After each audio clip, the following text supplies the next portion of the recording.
Welcome to Faith Over Breakfast. You are listening to a podcast by Pastor Eric Deepen and Pastor Andy Littleton. If you enjoy Faith Over Breakfast, we encourage you to rate it on the Apple Podcast app, on Spotify, or Google Play. Thank you and enjoy the podcast. Welcome to Faith Over Breakfast. My name is Andy Littleton.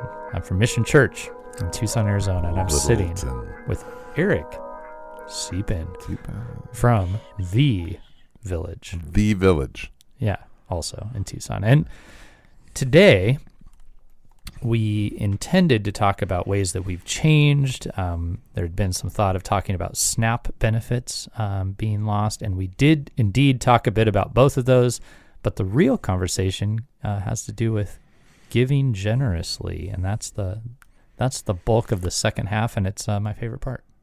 Yeah. So with that, yeah, you could give generously to Faith Over Breakfast, supporting us. But I actually wanted to give a short 1-minute lecture on how podcasts work so that you can know how to do this without having to spend any money. If you really want to help Faith Over Breakfast, review us on Apple. On Spotify, comment. There's a section for comments. Reviewing doesn't get us into the spaces as commenting does. So on Apple, write reviews. On Spotify, comment on the podcast. This will help us get up into the search spaces. But awesome. You know, if you want to click and give us $10 a month, that will help us advertise. And maybe someday help us have a producer who'll sit in here and be our fact checker. That'd be great. We have a seat. We have a producer seat. A fact checker. Nice. Remember we had one on... Justine. Justine. Yeah, she was the talking culture fact checker. Yeah, I think at that time, was she going to the Village? I believe so. And then when she got married, she moved over, I can't remember the whole process. Somewhere in there. Yeah. But she's in our family of churches. Yep. Yeah. We love you. Enjoy the conversation. All yes. Right. Justine, enjoy the conversation. Yeah. Everybody else, it'll be all right. Yeah. All right, Eric. So a few years ago, and I may have mentioned this on the podcast at some point, but a few years ago, I heard a study that was... Wait, what? You read studies? No. I'm not like you, Eric. Okay. I heard about a study. Oh. It was a radio show about a study. Okay. And what it was that they did a long-term study on if people change their mind. Mm-hmm. And every 10 years, I think they did this for 50, 60 years. Yeah. They asked the same people if they felt as if their opinions were settled on something. Yeah.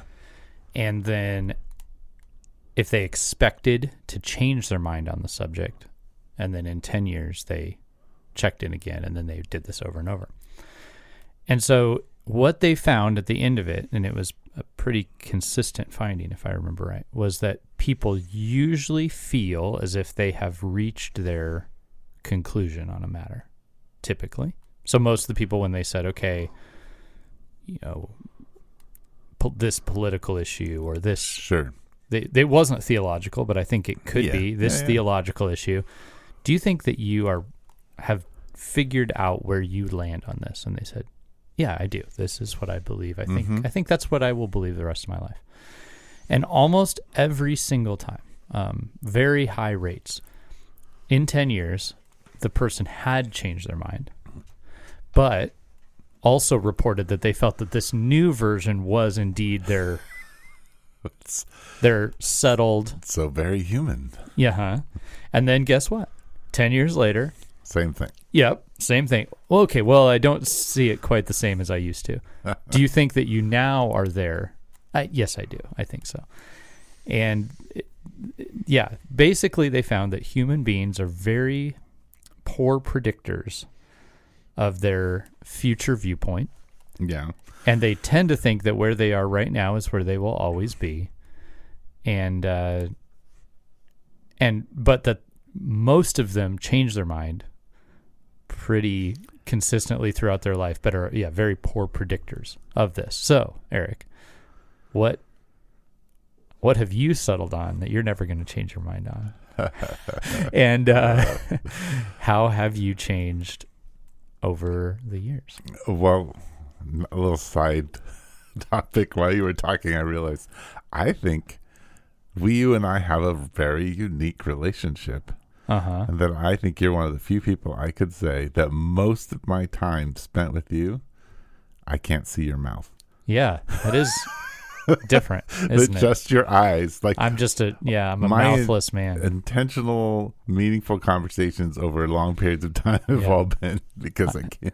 I dare you to read my lips. I can't read your lips at all. Just your eyes. Yeah. Intently trying to figure out what you're thinking based on your eyes. So what if I position myself to where you see one eye? That's terrible. But I see half your mouth, so that's good. See, I do see half your mouth because of the angle you sit. Yeah. That's a good question.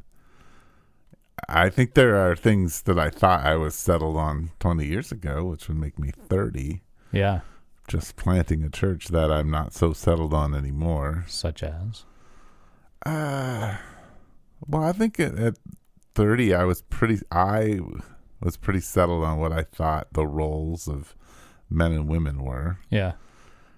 I think I was pretty set on what I thought church should look like. I was pretty set on a relatively conservative political space. Okay. With some beginnings of at least an open-handed thing. Maybe I was a little settled on open-handed.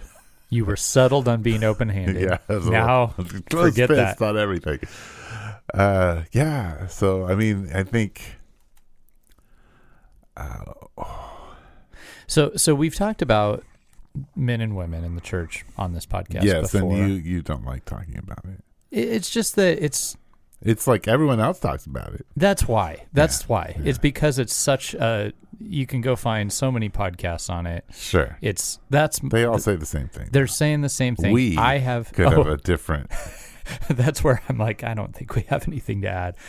I do. You do have a lot to add. I'll just interview you on that, and I'll pass. Okay.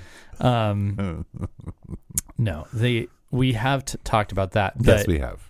But I don't know if I've heard you exactly work out how you've changed your mind on how church should look. How have I changed my mind how church should? Like 10 years ago, 20 years ago, if you were to be interviewed and the passionate young Eric Siepen said the church should be this, and then today you'd go, I don't think I'd quite say that anymore. What's changed? Well, I think the weird part of it all is, I think the part that's changed is I'm not as dogmatic about things. Everything. Such as? Well, we would have to die. I think to speak about all of this, we've talked about it kind of ad nauseum in this podcast. So I don't. You're like, no, I think we've talked about this too much. You love to talk about church, or pick one, pick a thing that church was going to be. That today you go, you know what? I don't think so anymore. I think that I thought, because I was young, that this new shift that I was envisioning and was part of, from the theological way of thinking about things, and I'm just going to throw a bunch of words out. You can define them if you wish. I get to do that. So I don't think you need to define theology, but study of God. There you go. And a hermeneutical process. Interpretive method. Yes, very good. So those two things, I thought I was on with other people, something new. And then the format, the way we understood things from an environmentally psychological experience, that was more, I thought, missional, meaning more open to the world coming in without being a seeker-sensitive space. to like actually having a depth of experience without it being geared towards, getting you to come in, right? Having an authenticity and a grittiness to it. Like these things I thought were essential to making a community.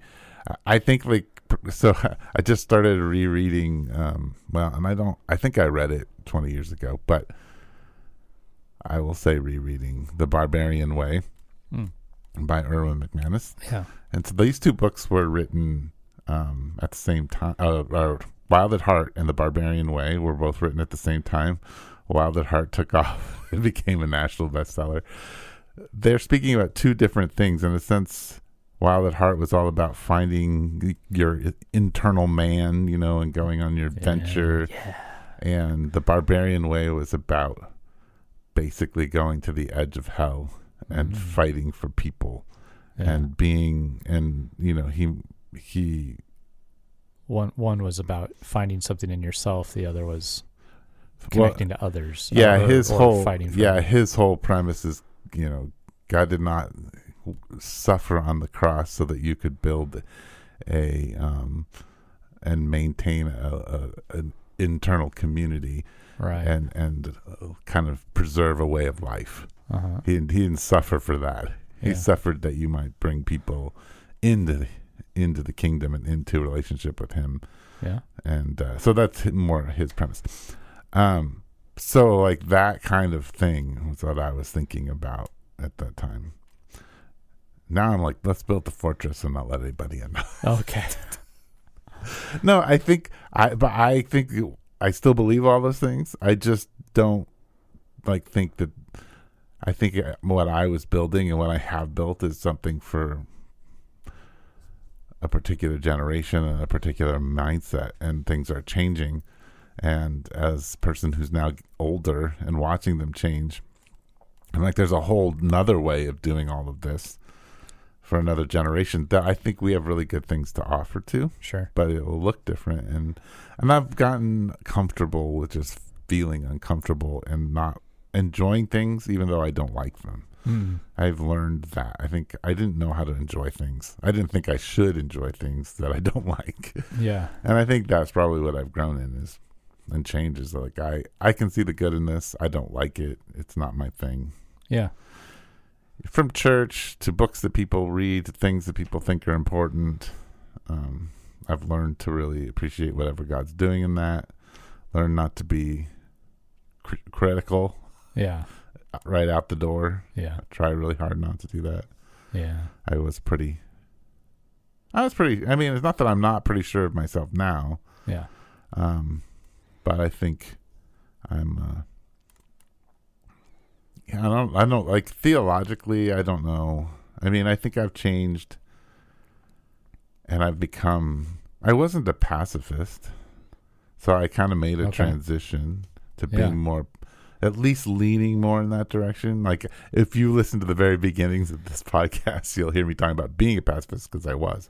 And then I've changed from that. Okay. Oh, I didn't know. This was an update. I'm not what would you say now? Pacifist now. Well, I'm a kind of a person who believes that, well, first off, if you come in my house and try to hurt somebody, I'm not going to be like, well, I'm a pacifist. I can't defend myself. I remember asking you that question. Yeah. I'd like to credit myself with this change. Sure. No, I'm just kidding. No. Nobody ever thought of that question. Yeah, but me. no one ever thought of that. I mean, there is, but I think like I want to weigh seriously what, and I actually did a monologue on this podcast a little bit about this, but I think like I have come to the conclusion that I am a country of one, and I have a foreign policy, and I have a domestic policy, and I have a way of a civil and religious understanding of my identity as an American and a follower of Jesus in the kingdom of God. And I have to give my vote to someone, right? And or not give my vote to someone. And so I need to take seriously what they believe about violence, what they believe about war, what they believe about taking care of the poor, what they believe about the unborn, what they believe about dignity of humans. You know, and so I'm a pacifist in that sense, is that any kind of violence has to be the last resort. Yeah. But I do believe that pacifists put themselves in the way of violence. Yeah. So yeah, they tried to have violence acted upon them and not someone else. You're right. It depends on the pacifist. Right. Yeah. Well, but I mean, I think that would be the Christian nonviolent way of taking action. Yes, Yeah. the Christian way of doing things. Mm-hmm. Okay. Anything more just cultural, personal that you think you've you think you've changed? Well, I'll tell you one. If you go back and look at the Village website, you'll see that I wrote a long article in favor of gay marriage.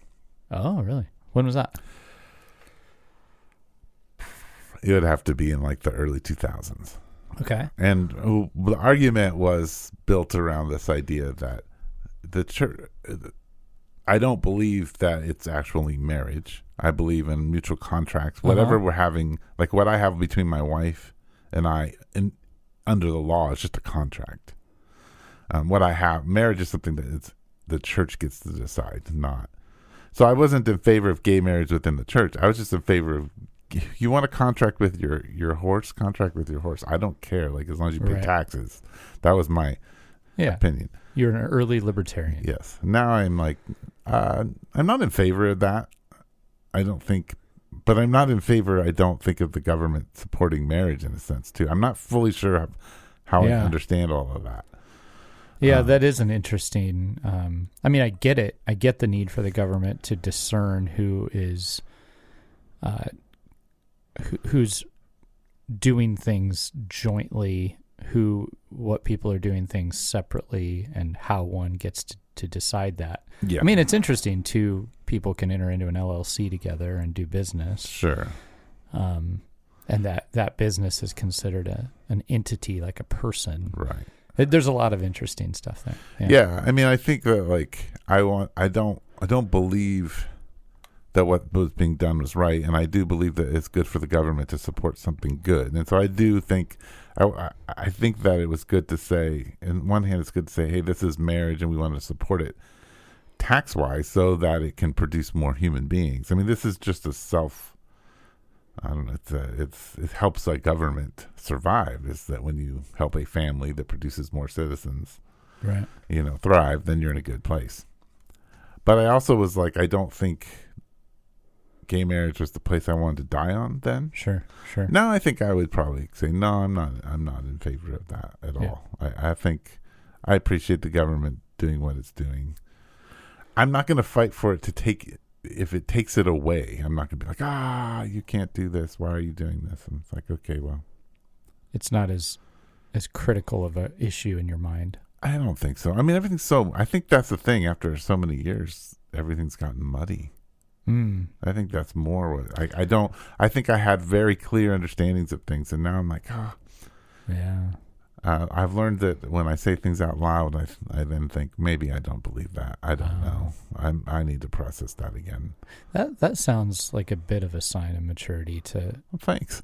Yeah, a bit. Let's not go too far. Well, things have. I think when we say, one of the frustrations I have in the political religious world is how much hyperbolic statements and absolute statements are made, but we don't understand the impact of those, and we're careless with our words. And so I think what I've learned over 20 some years is to try to be more careful with my words and less careless. I relate to that. If I'm gonna do like the shock value thing, it's gonna be with something that's not as socially or you will have calculated it. Yes, at least, like I'm going to say, or it's going to be directed. I don't mind being shocked when I direct it as a critique towards the church in the thing that I think needs to be prophetically said. So when I wrote that article and said church planting is dead, I needed people to read what I thought, and I think that whoever read it needed to hear that critique. Yeah, you were. You were very, you had decide. You didn't just spout. You put that clickbait out there, sure, on purpose, right? knowing what it was and that you were hoping that people would engage it and go deeper beyond the title. Right. So, okay. Mid-podcast pivot. Okay. I'm being interviewed today. You're welcome to come back and ask me some of this. I will. But since you're getting into some government stuff, you had brought up the SNAP benefits and where things are at right now. And I had told you in my text, which is true, which is evidence of me being on a similar trajectory. The reason I'm hesitant to say a lot is because the truth is I do not know the ins and outs and what hinges upon this government shutdown like I should. That's just, I would like to know more about it. The truth is I've been doing a lot of church stuff. I'm taking classes. I am just trying to get my stuff turned in on time, and I have not paid as much attention to this issue as I would like to in order to speak on it. I see you're going and getting trained, and so you can't be as culturally aware. So it seems. And to be totally honest, in a program that's supposed to be a culturally aware program. To be totally honest, I would rather. I think I'm getting ready to be back to more available. Sure. Since I'm not. I will just say this. Here's the chatter I hear and see. There are people in our community now, our church, who are, one in particular is, they're in a community where there's a lot of disability, and there is a lot of anxiety in that community about what happens when the SNAP benefits are lost. Yes. And this is somebody who is typically like dealing with people who are blind. Yeah. And so that makes total sense to me. Like, if you're blind, it is hard to not have those benefits, and to have them lifted all of a sudden is a real challenge. There are others who I think are not going to suffer because of this at all, but are looking at the potential suffering of others and saying, this is a problem. How can we help? I see businesses that I've worked with over the years who are trying to, do something, say, you get a discount or something, which is funny because it's, if you go buy high-end pizza, because your SNAP benefits are, I don't know if that's really the help you need. But get 20% off of your $30 pizza. But hey, they're trying to help, And then I also see others in the Christian community. So the Christian community feels quite divided on this, I would say. So others in the Christian community are kind of like, great, the government was never supposed to do this. The church needs to step in now and, help people. That's its job, which I don't necessarily disagree with entirely. But maybe this is actually hinting at something in which I'm rethinking. I would have said the church's job is to take care of everybody. And something about running, leading in a church for a long time, today I go, that's a lot. I don't think we're capable. We think we are to do that. And my view on the government's calling from God has changed over time. So anyway,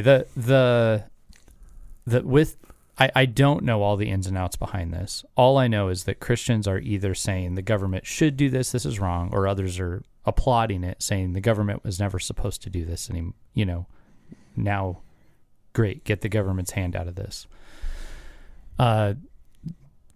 This is more civil theory than theology, I think, but theology informs it. What are you hearing, seeing, thinking, and how do we solve this problem in 5 easy steps? What people don't understand is, yes, it helps. A chunk of it helps with the disabled, and it helps with helps with lower income. But what's going on in our country that people really don't talk about is there is what I would call the educated poor, and the educated poor. It's one of the highest demographics in the area where our church is located. Yes. Yep. And there's this thing where there are teachers who are on SNAP. Oh yeah. Right. There are. I know real estate agents who are on SNAP, business owners who are SNAP. Yep. Right. So we're talking about people who are working hard. Yep. The problem is to survive in this world. It's just to be in the United States of America, not in any other country. With housing costs and all the other costs. So you need to make, if you're, let's say, a family of 4, let's just go with a family of 4, which is, and a dog. So the average American family, 2 kids and a dog, then you need about $70,000 a year plus health insurance not to be on SNAP. Right. To be able to make it. Right. That between the $50,000 mark and that $70,000 mark, you're caught in this space where if you decide to enter into upward mobility somehow, you are going to get kicked off of insurance, government insurance. Yes. You're going to lose your food stamps. It's all going to happen in such a drastic manner instead of a gradual drop off. This is a real issue, by the way. Is this you're de-incentivized to move up because of it, but B, it's just such a drastic lurch if and when you do. There's a problem with that. So here's where I when it comes to conservatives, I'm so on board with an understanding of marriage. I'm so on board with abortion being murder, and then we hit this, and I'm telling you that 90% of the people on this kind of government assistance are hardworking, educated, poor, or highly disabled. And we're saying, oh, you should work harder and get a job, or you should. No one's sucking off the the tit of the government, as people like to say. So there's where I stand on that. But the reality is today, in November 1st, so that's tomorrow, if the government doesn't decide to fund what it's already said it will fund, and they're arguing over, other stuff, this 40 million people are going to be dramatically impacted. That means there are some of those people in your church. Right. Oh, yeah. And so the church has to speak to that and help out in that. So I think that's what I was saying we should talk about this, is that if you're in a church, you should be asking, how can I help? Yeah. If you have the means to help. And I think you should ask that in a really major way, not like, how can I write $100 check? You need to look at your savings account and write a substantial check, if you have it, to your church and say, hey, you can use this money any way you want, but I want to help out the people in our community who are hurting. That will help for a couple months as people sort things out. Right. And it's hard when you because a SNAP check's like $500. Yeah. For a lot of people. Yep. They're using that for food. Mm-hmm. So all that to say, that's what that is. Now, but I do want to address one other thing, and then you can kind of say whatever you want, or I can ask you a bunch of questions. But there is this thing in church where we're either, if we're tithing and giving and really being generous with our funds, we're still doing it in a controlled manner. So we give some to our church, we give some to nonprofits, or we're just giving a little bit to our church and that's it. Uh-huh. The reality is, for a church to have one pastor who's fully paid, they need 10 members who are willing to give 10%. Yeah. Okay. And then, as you've discussed on here before, that pastor would then get paid with those 10 members average. Yep. Which is beautiful. Yep. Right? He is the average of his people. Right. So if you have a church that's 50 people, it only takes about 10 members to pay a mortgage and 10 members to pay a pastor, another 10 members to have a pretty significant giving ministry, and another 10 members to have a pretty significant second staff. Right? But everyone has to give 10%. The reality is that people don't. Right. They give about 5 on average in the United States.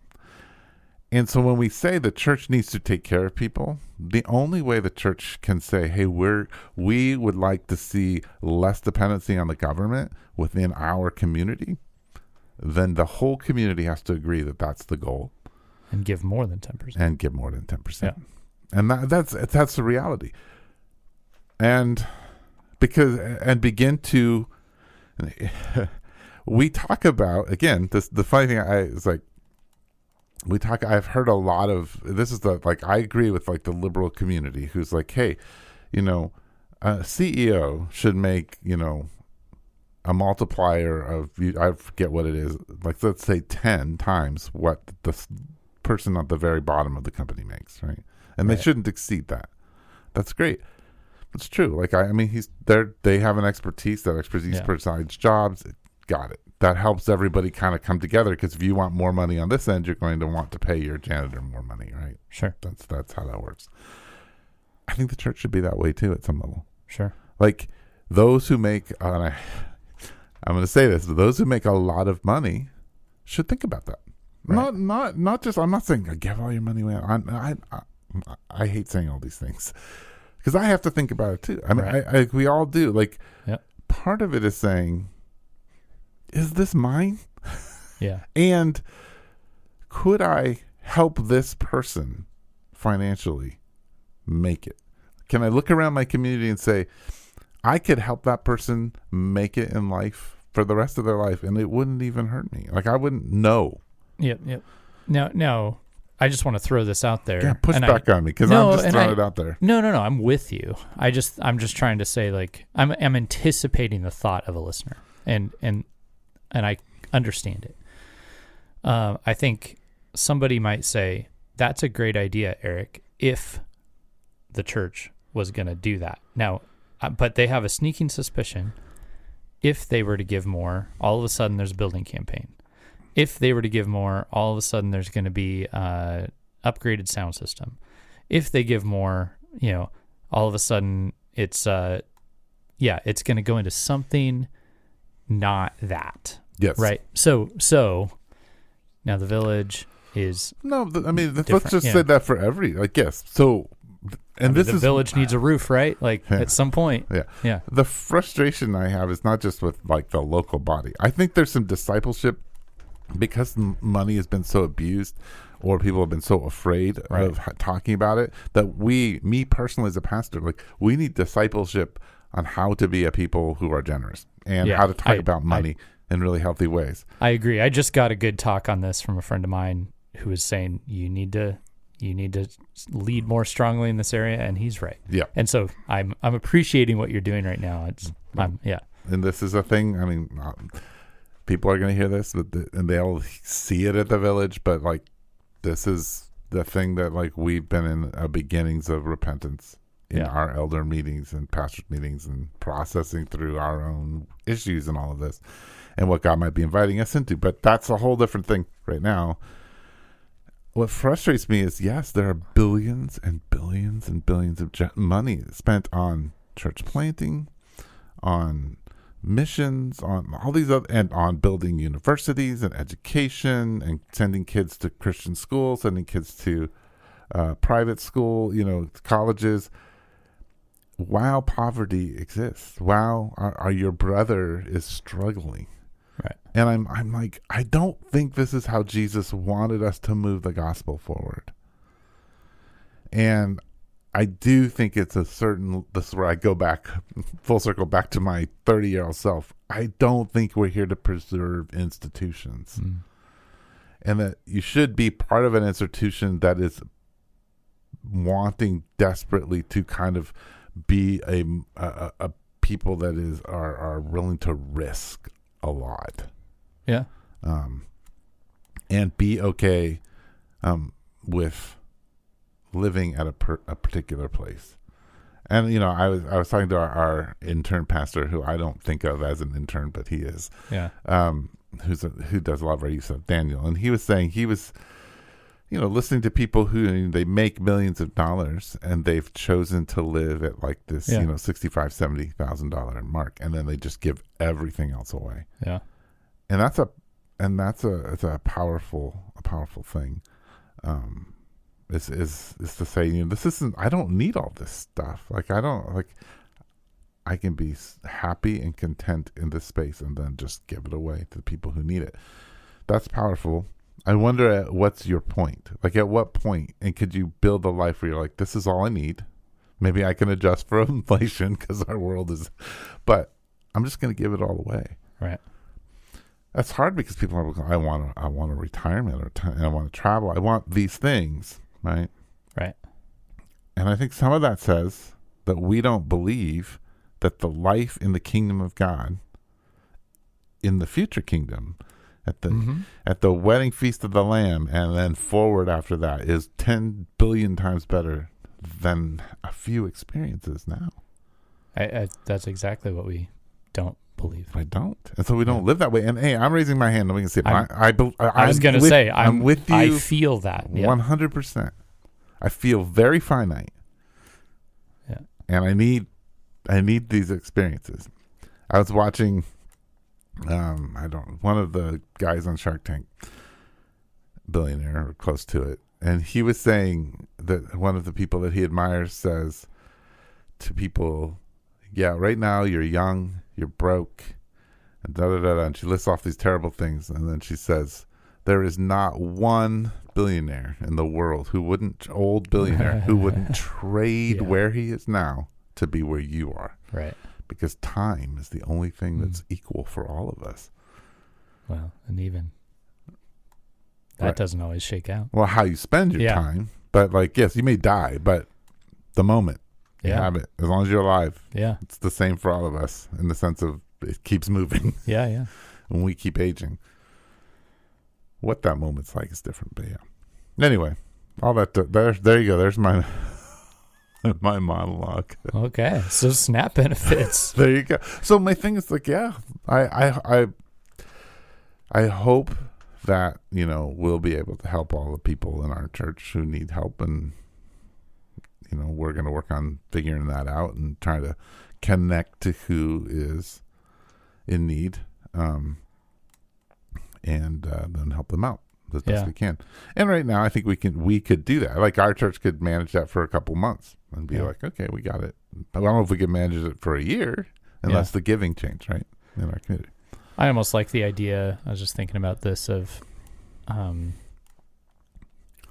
having it to where it's like, hey, if you're losing your SNAP benefits, we're going to set you up with a family that's going to walk with you through that. Like, just distribute it across the church. Like you're going to connect with these people. They're going to walk with you until this is sorted. Sure. And, it could be bring all the money into the church and we facilitate it, or it could be just, we're just going to connect one another. Yeah. Yeah. Okay. Well, there you go. I feel like that problem's solved. Well, we solved it. Mm-hmm.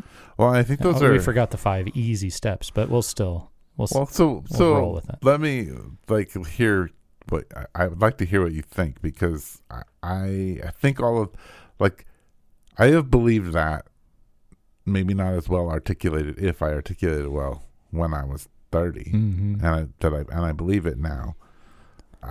I think that I don't know how. I think capitalism is such a terrible idol. I don't think there are other models that are even better, but like the ability to get yours and to have riches and to be in control of your money, or to feel like you don't have enough, like having kind of a scarcity mindset, is so present in the church. And we haven't figured out how to actively disciple it out of ourselves. Yeah. And since you were challenged about all of this recently, apparently, what do you think about all that? Well, yeah, my particular struggle is that I do not come from a family that has money. I have more now than ever, and I'm very much not rich on the grand scale today, but I'm currently experiencing the most available wealth I've ever had. And our finance person says you're not even close to prepared for retirement, right? Okay. I'm like, yeah, but do you realize how much more money I'm experiencing than I've ever seen in my life? But they're like, be careful. So sure. My experience with money in the church is that you were always getting asked for it. We were always scraping by. I mean, I remember watching my mom. She'd bring her checkbook out at the grocery store, and we'd have to weed things out off of the I remember line. these days too. Yeah, I grew up that way. My brothers didn't, but I did. Yeah, I grew up that way, and it was like mobile home life, and so that wasn't because we were paying a mortgage on a house that was appreciating. We were keeping depreciating assets from falling apart at the same time. Sure. So then the church is always asking for money, and my parents always felt like the motivation for doing that was that, that was the doorway to God blessing you, right? It was more of a health, wealth, prosperity edition. Sure. Yeah. And so releasing things. And so they were doing it hoping that it was kind of like a vending machine or a honestly like a lottery ticket. Right. I put in this amount of money to the church, and I'm really hoping for a payoff that solves all our problems from God. And that's a damaging experience. And so that was my experience for a good chunk of growing up. Or even in churches that didn't so much do that. We went to Casas for a while. They didn't do that. But it was still a church where there was big money all around, and we felt very alone in being under-resourced, right? Yeah. Or whatever you want to call it. So I am always very hesitant to ask for money. I struggle with it. It feels weird to me.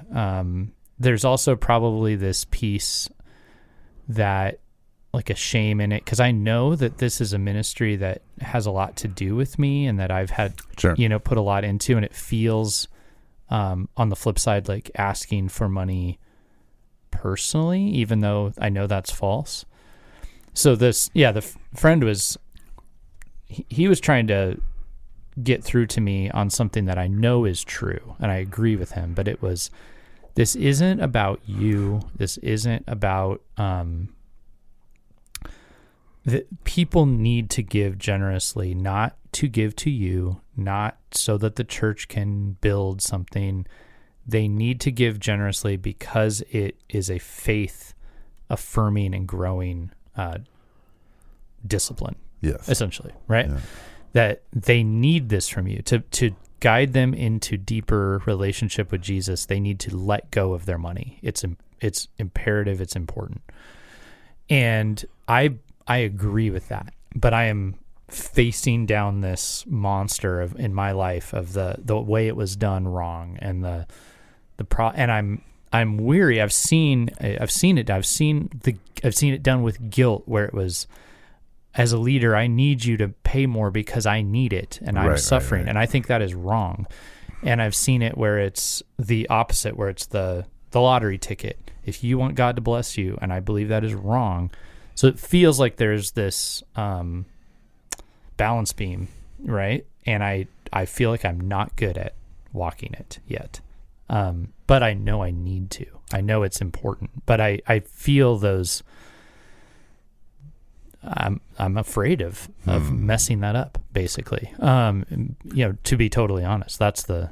Do you think, like, if you had never met, say, ex-dad that you're going to ask to have the hand of his daughter, like, that's a kind of a jolting thing to walk up to him and say, hey, I love your daughter. But if you've known him forever and he knows you and you've told him multiple times how much you love his daughter, then when you go to ask, it's very natural, right?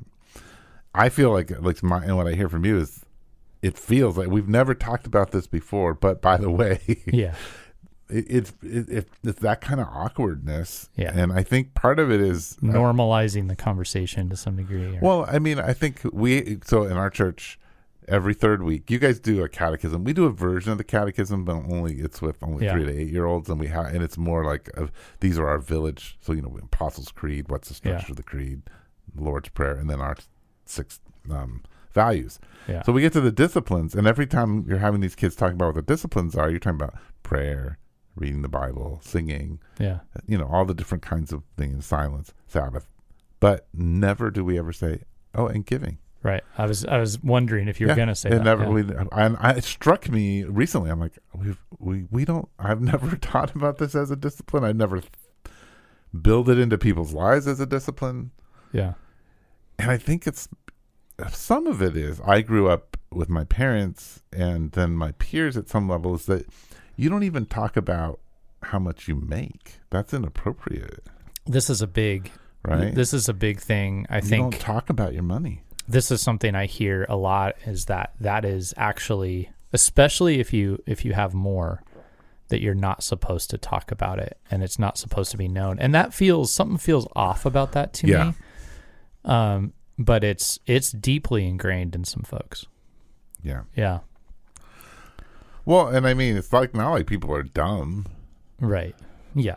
Like they can look around at your house. They can look around, especially if you live in community in any way that's or they healthy. know what you do. Yeah. Right. Yeah. Okay. Yeah. So I mean, might as well just say how much I make, and this is how I think about money.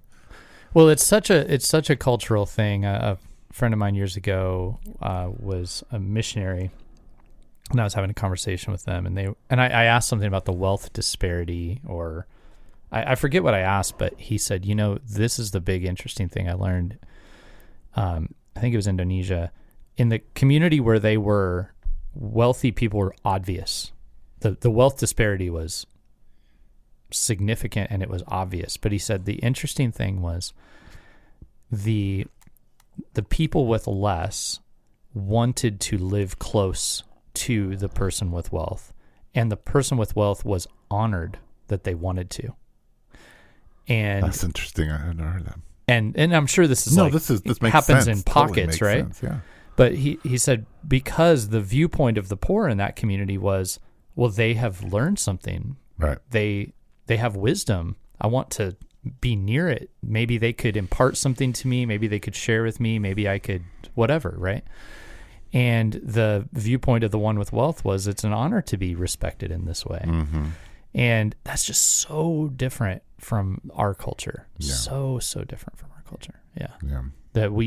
And I actually think that's a glimpse of the kingdom.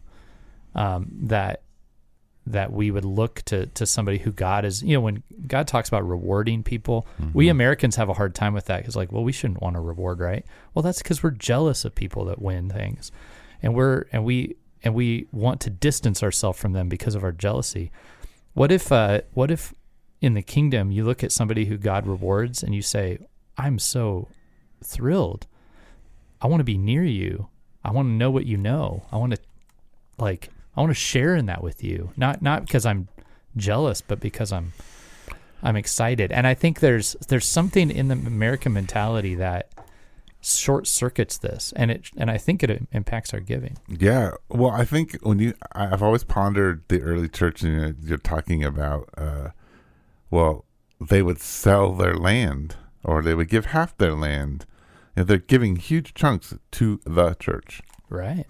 And I'm like, well, it's because it was all, in a sense, a little bit. People are like, oh, it's communism. No, it is community property. Like you trusted that. Yeah. That's a weird thing. Like just we all own this. But now I feel like if I give money to the church, like I'm not part of it anymore. You lost it. I've lost it completely. It's not mine. And that's what I'm getting at from before. It's like all of a sudden now the church gets to decide what to do with it, and that trust level and that relationship level isn't really there. Right. Yeah. Right. Yeah. Yeah, it's I hope that people think about their money and how tightly they hold on to it. Yeah. Yeah. Definitely. Well, I don't know. That might be a podcast, man. That might be. I think hope time-wise it is. I hope this, time-wise this. I hope this pricked people a little bit. Yeah. And maybe they'll actually say, hey, can we have some more conversations about this? Yeah, give us the follow-up conversation. What more do you want to hear on that? Give us some questions. Yeah. That maybe will make us think. True faith over breakfast for you today, in that is not where we expected to go. I like that. That's kind of fun. So thanks for sitting in with us.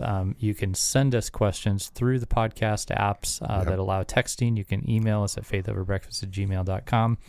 You can talk to us, but know that I will likely forget, and you'll have to email me. Eric, though, will remember because he's such a benevolent being. And benevolent. Thank you for hanging out with us. Yeah, that's great.